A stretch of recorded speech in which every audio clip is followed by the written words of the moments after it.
Welcome to the Franchise 50 Combine After Show. Joe, TQ, thank you for joining us on Franchise Sports Media. Man, big weekend we had, man. Long weekend. Yes, it was. It was awesome, man. It was a good chance to give these kids the opportunity that they needed to get some much-needed film. You know, we're coming off of a COVID year. These kids have worked so hard all of this time, man, to get to this point, and then they get their season snatched away from them. So we just wanted to do what we could possibly do to just, you know, to make it a little easier, to get some eyes on them. Yeah. And I think we did a good job. We found a couple of diamonds in the rough. That's what we really wanted to do more so than anything. So it was good to see them get out and compete, and I think Absolutely. that was the big thing, to hear guys say they want to get out, they want to compete, they wanted to get out there and be with guys around them. And one guy said to us after the fact, like, man, this was good to be around other athletes to talk and to hang out and just work, you know. And I want to get this out of the way right away, man. I got to thank Coach Jim Isola from Legacy High School. I sent over like half of his team. It seemed like it was a lot of Legacy kids. Yeah, Legacy represented up in here this week. And they pulled up, and it was like, just show up Friday night or show up Saturday. And it obviously wasn't what we had planned rule-wise, but we let them in anyway, and these guys had a ball. I mean, you had a guy like Trevor Moser, who we'll talk to a little bit later. Trevor lit up the day. There's a bunch of other guys, too. Demarion Holloway was another one. Evan Elias stopped through their quarterback. With that being said, you were walking around all day. You had 50 cam when you weren't sitting down with me. Talk about what you've seen with the 50 cam. You know, what I was so happy about was the response of the young men that were competing. They were really appreciative that they had this opportunity. And you know, it's one thing when you hear kids talking to a coach or talking to an adult, but you know, when they got finished with their drills and they were sitting over there amongst each other before they went and did their interviews, I just kind of listened to the chatter, you know what I'm saying? And they were all really appreciative. They needed the opportunity, and they understood how important it was to get it. So I'm glad this was something that Franchise and the Institute was able to pull off together for them. It's the first of many. It's a hell of an idea. It was a hell of an execution. And we also, you know, we learned a lot on how to put it together even better going forward for the other sports and everything. So we're on the edge of something right now I'm really excited about. Yeah, I learned that 8 hours of me talking to you guys was a little too much even for me. To the point where we went out afterwards and it was like, whew, yeah, I'm not gonna say too much right now, my voice hurts. I don't know how you do it singing. Man, singing, bro. Same way, I go home and go to sleep. Yeah, we didn't do that. We have work to do. Speaking of the Institute, we're gonna have Jesse Halberstadt, the CEO of the Institute of Human Performance, join us in just a moment. But look at the place we're in. You can kind of see it behind you. It's shut down for the day. It's a phenomenal place, 35,000 square feet. If you're an athlete, this is where you want to be at. They have everything, and from the Pilates studio to Project Wellbeing to the food that they have catered in, and they have on a daily for the athletes to get their nutrients. You don't see this anywhere. No, and to see, I'll tell you what was also crazy about the weekend, to see all of the coaches, ex-ball players, how they marveled at the place, and how, you know, they all said it to a man. Wow, if we would have had something even close to this. Yeah. When I was coming up. And you know, Jesse's idea and the execution of the idea, this place is all encompassing, you know, from the training to the education to the wellness. It's just awesome to have something like this in Vegas and for it to be so open for the community of student athletes. None of the kids paid to do any of this weekend. This was just basically, you know, Jesse doing his thing, Joe doing his thing, pulling our resources together and pulling it off. You doing your thing. Don't I mean, you know, yourself, hey, bro. all right, you know, you got to give love. I had a good time with the 50 cam. I can't even lie to you. I was all laying on the ground, flipping up. I had a ball. So what you're saying is the next one, like, I'll have probably somebody else with me for a while. Most of the time. And you're going to be Deion Sanders, like when he's on the field at the combine. I'm going to be getting it, trust me. I like to be in the action, so it was just good to see, man. You know, it brought back memories to just see that excitement when you're just thinking about going to the next level. Yeah. You know, these kids really have a lot of opportunities that are still open to them. So it was such a shame that COVID cut them short like that. But once again, I'm glad we was able to give them Last them thing an before we outlet. bring Jesse in, let's talk about Coach Burns. I mean, we talk Yeah. about Manny all the time, but Coach Yeah. Burns came up from Southern California, and we interviewed him that day. We had a ball doing it. Yeah. But let's talk about what you've seen with Coach Burns, because you talked about something that I wasn't able to see because I was hosting the event. The conversation he had with Group 2, which was the defensive skill positions. Talk about what he said with those young men. You know, I told him, I'm like, man, you got your Denzel Washington, Remember the Titans. or you gonna feel like Martin Luther King when you see this, man. But he's old school. He reminds me of the guys that coached us. Yeah. You know what I'm saying? It's Yeah. like, it's one thing to be a ball player, it's another thing to be a man. You know what I'm saying? And Coach Burns is really interested in the foundation of the athlete. And I think, you know, a lot of that's been kind of cast to the side with all the rating systems and the 4 stars and the 5 stars. And this guy went to this camp, this guy worked with this person, blah, blah, blah. Coach Burns is Social media. Yeah, all of that. And he's just totally, he's throwback. And that's the same way I believe. I mean, it's all about finding out if you got that dog in you or not. And with all of the extra new fluff that's just, it's hard to find the dog. But those are the type of coaches, the type of people that work in here on a regular basis. That's how you find it. Well, we're going to take a quick break. We're going to come back with the Institute of Human Performance's CEO, the visionary, the person behind the scenes with this, Jesse Halberstadt. This is the Franchise Show with Joe and TQ on Franchise Sports Media. Yeah, yeah.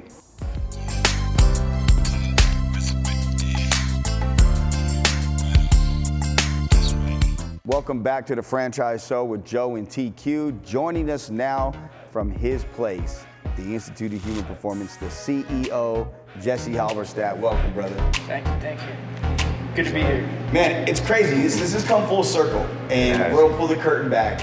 I've known Jesse a very long time, and about 2.5 years ago, we sat.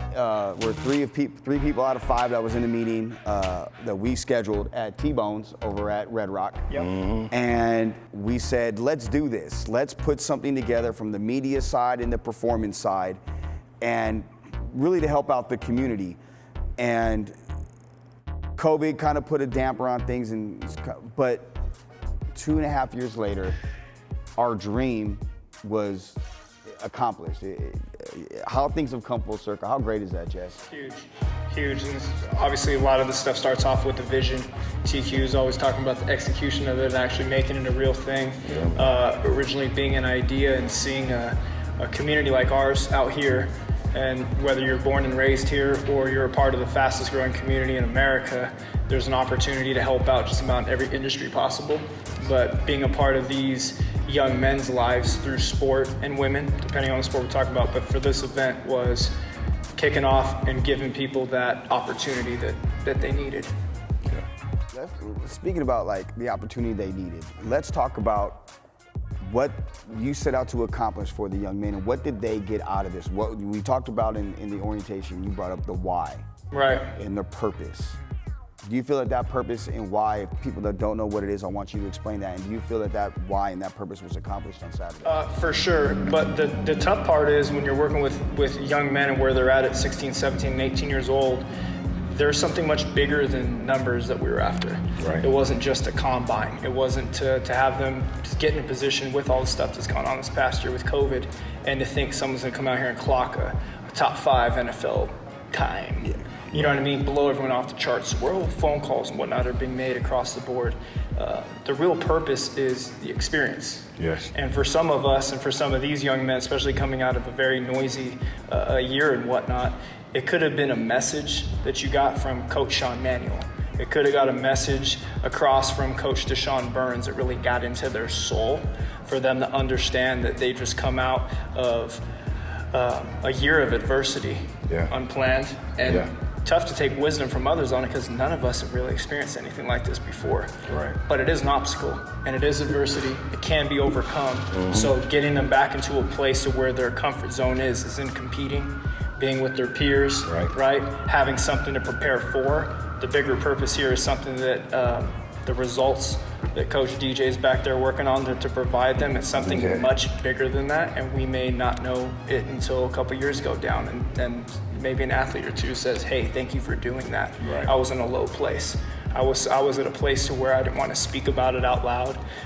Could have been somewhere dark, could have been in a hole, but I came out of that because of literally an opportunity just to come out and run around and showcase my stuff. You talked about D1 or die, and that's something that we talked about privately, like it doesn't matter, but like for the people that are watching this that still feel that they have to go D1, they have to go P5, Power 5, talk about why they don't. Right. Why they do not? Why they do not have to go D1. There's only so many of them that are going to go P5. That's it. Let's start off. That's it. And let me say this, because you just hit me on something else. When I first started in this sports facilities industry, I had a coach up the road in a previous venture that said something that bugged me at the time when I was younger, right? When he said, hey, don't get in these kids' heads and let them know that they can reach another level, that there's only 6% that can crack that, right? My fight wasn't that I'm changing the 6%, is who is going to be the 6%, and then who's also going to use football or sport in this case as a platform and a foundation to further their life and their career and have some kind of foundation and not get lost. So when it comes to that, you're setting, that's just like saying, hey, I'm a first round draft pick, right? The higher you want to play ball, the more professional it becomes, the more it becomes a business. It means there's less people that are going to make it, right? It becomes more cutthroat. And you can say everything you'd like to in the world, but specifically a P5 school is looking for specific tangibles across the board, and that shouldn't hurt anybody's feelings. It just is what it is. The truth. But when you set it as just one thing that the funnel's already so small on, I think it sends the wrong message. And since 99% of them couldn't make that right level as it is, it's going to happen. You kind of set them up for mental failure at a young stage. So I agree. I don't know if that answered the question, but when you're after something that's much bigger, understanding how sports is used as a tool, a navigation tool, part of your map in life, but not to make it something bigger than what it is. What it has to be. What it has to be, it's danger. You're setting them up, you're putting them in a danger. Well, yeah, I mean, you get kids, and we see it all the time. I mean, friends of ours, kids, hell, even my own kid with Peanut. Like, it's like D1 or I'm going JUCO. Like, are you kidding me? Like, you can go HBCU, D1 AA, D3, D2, whatever. Right. And you can still be successful. Hell, look at, Terrell Owens came out of what? Chattanooga. And look at Mississippi Valley State, Jerry Rice, Walter Payton, Jackson State. And then look at what Deion's doing at Jackson State. I mean, these kids are getting recruited. And you hit the nail on the head Friday night. One of the things you said that I was kind of taken back that you said it publicly. I've known you a long time, and I know you're very guarded with your words. You want to word it just right. But you said, hey guys, from athlete to athlete, man to man, you think you can come here and get a scholarship? Not gonna happen. You're here for a reason. And it was like, that is real talk. We didn't do this to get anybody a scholarship. We did this to see who can get better, help our community, the most important thing. And then if somebody happened to see this and go back and look at a kid and say, hey, we may have missed the mark with this kid, let's go back and rewatch the film where he did grow or he did. Right.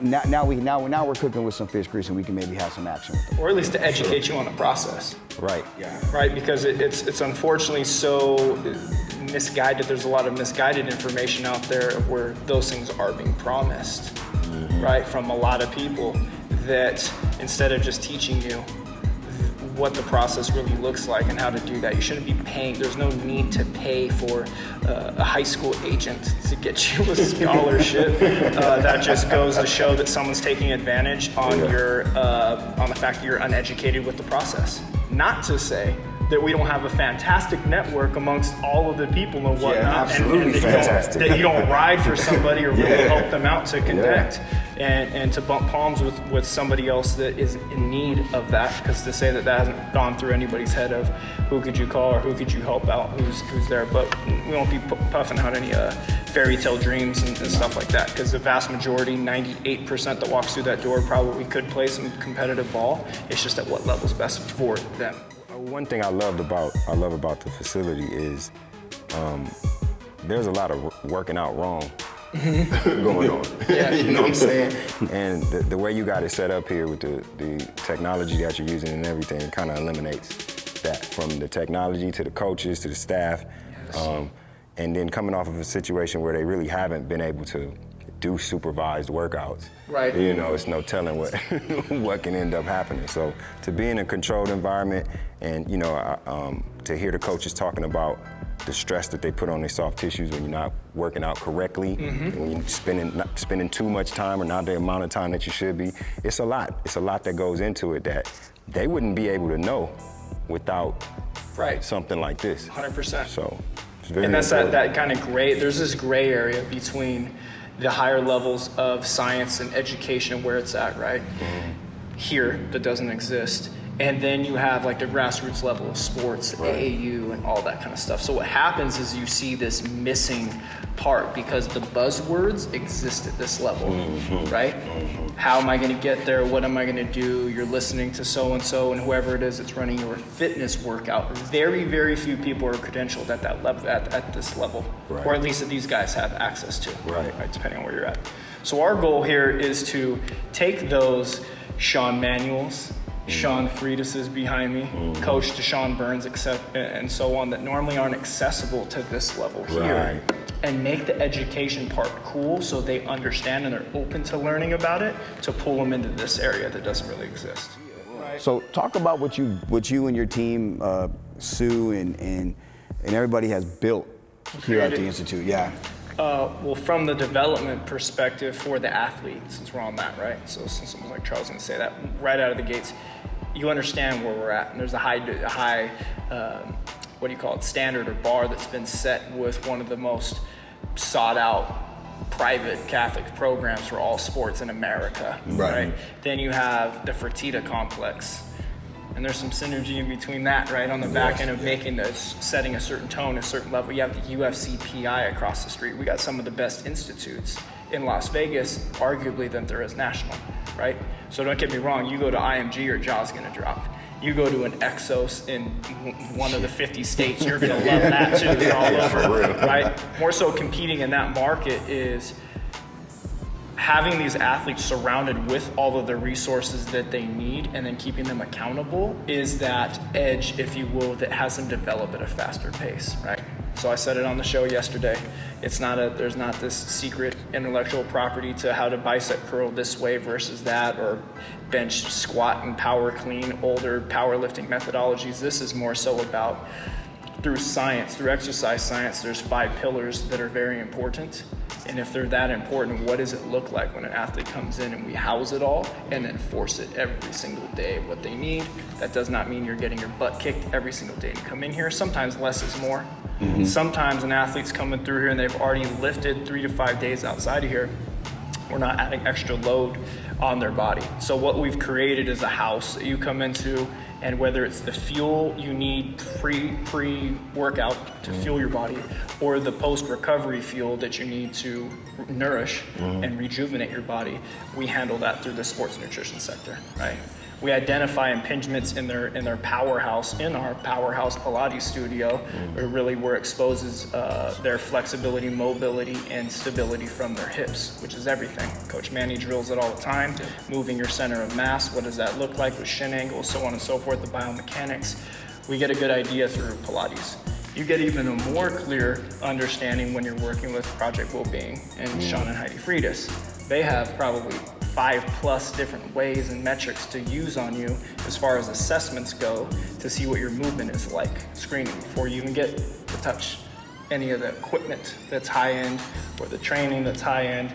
There's just this developmental process that isn't just about flashy equipment, right? And the shiny objects, which a lot of people like to say. We do that because so that we can service the professional athletes that come through here that are used to seeing that there.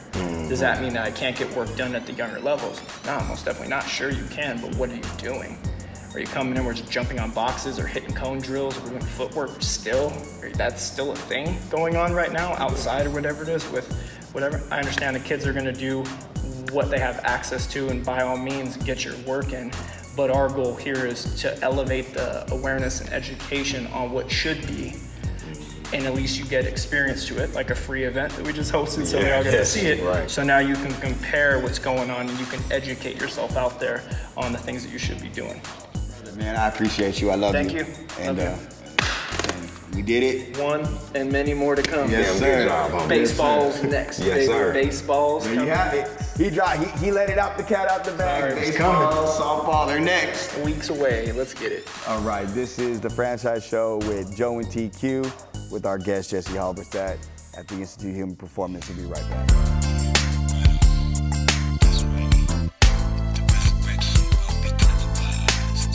Welcome to Franchise Sports Media's Franchise 50 after the Combine show. I'm Joe Arrigo. With me is somebody that blew up the Combine, had a really good Combine, excelled. You've seen him. He was with us earlier during the Combine when he finished up. That is Arbor View offensive lineman Cooper Teague. Coop, welcome to the show, big dog. Thank you. Thanks for having me again. How you doing, man? How you feeling? How you feeling a couple days after the Combine? I'm feeling good.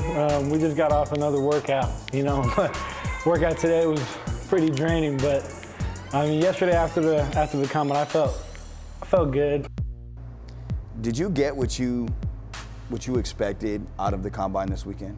Yeah, I did. And obviously, there's been times where I'd be at home, I was like, I train here every day.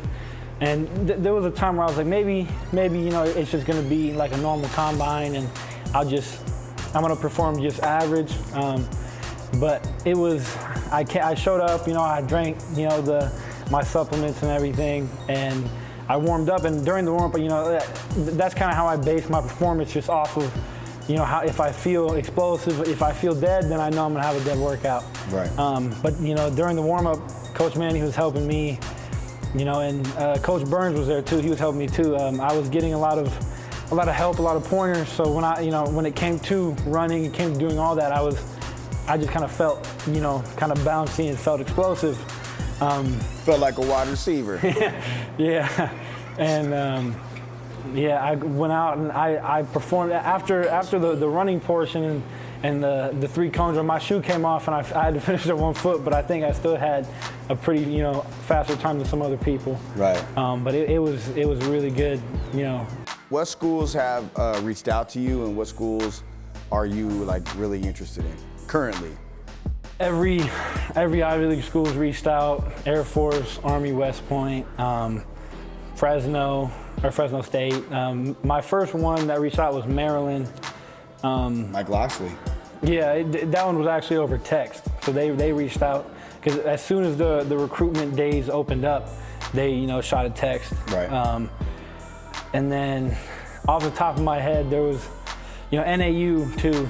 I had a long talk with Coach Jerry about it. So he reached out every week, have a good conversation with him.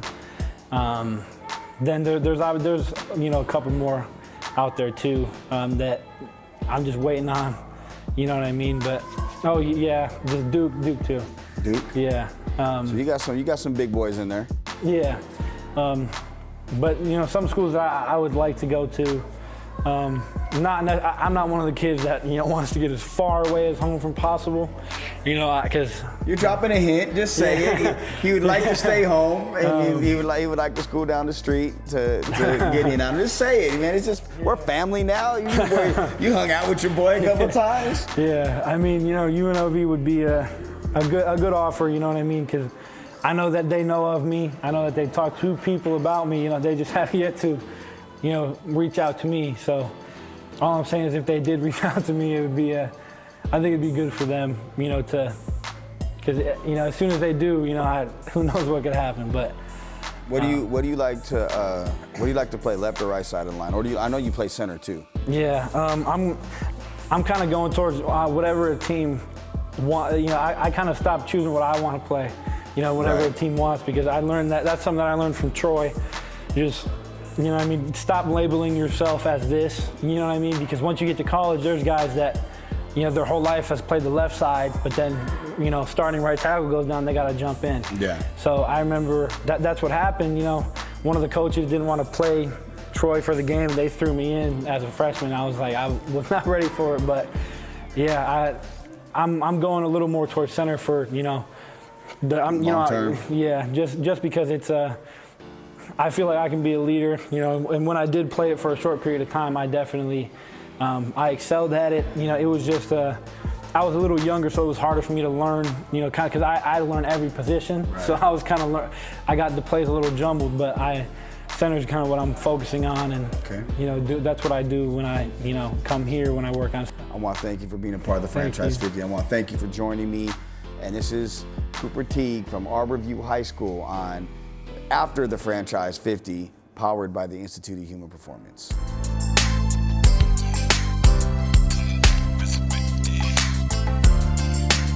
Welcome to After the Franchise 50. I'm Joe Arrigo. We are at the Institute of Human Performance with a recap of the Franchise 50 powered by the Institute of Human Performance. With me is a standout individual on the defensive side. He goes to Legacy High School where he plays wide 9 defensive end, kind of a stand-up linebacker for those of you that may not know. He's a beast out here. He's came in to work out with the big boys today. Legacy High School's Trevor Moser. What's up, big dog? What's up? How you doing? My man, hey. So how did you feel after Saturday? I mean, I know you were a workout beast, but were you tired at all yesterday on Valentine's Day? Not really. I was just kept working out, doing another one. How many did you do yesterday? Yesterday I did 1. So Monday, Tuesday, Wednesday, I'll do 2, and then the rest of the week, I'll do 1. So when you went through all the drills, did you get what you wanted out of the combine on Saturday? Do you feel like it helped you at all? Yeah, definitely, because with Coach Murphy, we were doing, like I said, when we were meeting Saturday with the pole, he showed me like why I need to dip and why I need to focus on my hand more than just do it and not pay attention, because if you're just doing it, you can miss your target, and then 2, if you're doing it and watching it and staying with it, you're gonna follow through with it. So I learned that and picked that up, but everything else felt smooth and I went through rather normally, so. A lot of Legacy guys came to the combine. Yeah. Coach Ice, I love you, brother. Thank you for sending the whole team. I don't care. I'm not going to follow the rules. You guys go down there. What do you think? What does that say about your team? That you guys came down to work. Whenever somebody calls, we always there. Like anybody says, all right, we got to work out this day. Everybody shows up. We just like putting in the work. Like everybody at Legacy just loves football. And we love being around it, especially Evan and Aaron. Like, Evan was here, he didn't even participate, he was just here because we love the atmosphere of it. Are you looking at specifically staying at that wide 9, or would you be open to get kicked inside to like a 5 tech? I'd be open. I'd play wide 9, 5, 3, or 1. I'll even play nose, put on a couple pounds, go play. We've seen you working today out here, and you were with the group that you've never worked out with this group before. You're in a group with Tate Martell, E.A. Gayote, Mava Gayote, Teague, Cooper Teague. You're with some Division I guys and a strong as hell junior. How did you feel working out with them? Were you and Greg Francis as well, a Division I safety?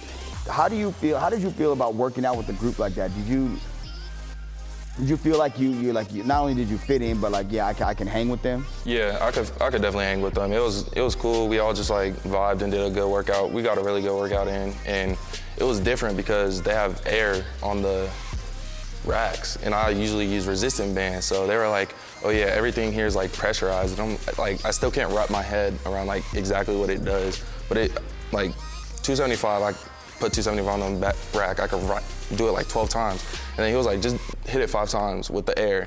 And I was like, really hard. And I'm like, it still like blows my mind about how that works. So that's working with Sean Manuel, who was leading the group. Like, what was it like working with Manny?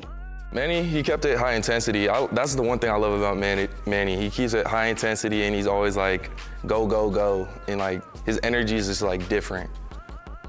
So you had Manny today, Burns, like, and the thing about you, and you said it, and I've never met a kid in high school, he's an anomaly. He doesn't play video games and he doesn't watch television. No. You just are a gym rat. Yeah. Talk about how frustrating it was for you to have a school like Texas on you, and then with the coaching train fall off. How bad was that for you? Man, I took it hard. Like for a week straight, I was just like all social media. I'm like, I just need to focus, be on my grind, like just get over it. Cause like right now we're in a hard time with COVID. Anything can happen, and it's like it's a part of life. I need to get through it, get over it, and just keep working. Like it didn't happen, so that's what I did. This is the Franchise 50 after the Franchise 50 Combine, powered by the Institute of Human Performance. I'm Joe Arrigo. The man, Trevor Moser, the big dog, the stud, the alpha male. Thanks for joining me, brother. Thanks for having me. All right.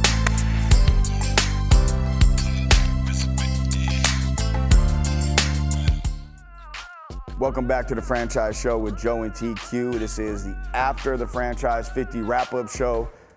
Man, the NFL Network does it, and I don't know how they do it, bro. I mean, yeah, it's no joke, man. They do it for, well, they were doing it for 4 days and cast 100. We did 1 day, cast of teams. Yeah, man. Whoa, no joke. But it was good though. I'm glad we was able to pull this together. I'm glad I was able to experience it. Like we said earlier, we learned a lot. We're doing baseball next, so get ready to watch. Get ready to see what we put together from the last 2 days. We got some content coming for y'all over the next week or so that's gonna show you what really happened this weekend. Yeah. If you didn't get to catch the live broadcast, you will be able to see this content that we're producing right now. If they did catch it, they're able to get it now from the ground. Right, all the content. Right. And behind the scenes, if you will. Look, before we do anything, I want to thank our guests that were on today, Jesse Halberstadt, CEO of the Institute, Trevor Moser from Legacy High School, and Cooper Teague from Arborview. But I also want to say thank you to everybody that's played a part of this that people may not see behind the scenes. I want to thank the Kingdom, Kingdom Broadcasting for coming out with all their film crew for us. They got some amazing footage, man. We got a lot of good stuff we're putting together. They had a 360 camera out here. We got some sick angles of the workouts and of the performances. I can't wait until these kids see themselves produced, big screen style, you know what I'm saying? I can't wait they're gonna be excited. I've seen some of the shots that Trish got and some of the other shots that we put together, man. It's gonna be something good to see for them. Yeah, Jerron Turner and Jared Thompson from the franchise. Yeah, thanks for the help, fellas. Man, Sue, everybody with the Institute, Melissa, Manny, Coach Burns, Coach Oscar, Coach Warren, Coach Drew, who came out in the later part. Man, it was just a tremendous day. And if I forgot your name, I apologize to you right now. With that, we thank you guys for joining us on the Franchise Show. We're at the Institute of Human Performance. If you guys get a chance, come on down, 215 and 71. Tell them the franchise sent you. You come down, ask for Yep. Tell them the franchise sent you. They'll take care of you and make sure you get the treatment you deserve. That's it, man. That's it. We're done. Time for some tacos. Oh, yeah. It's the Franchise Show with Joe and TQ. See you soon. Peace.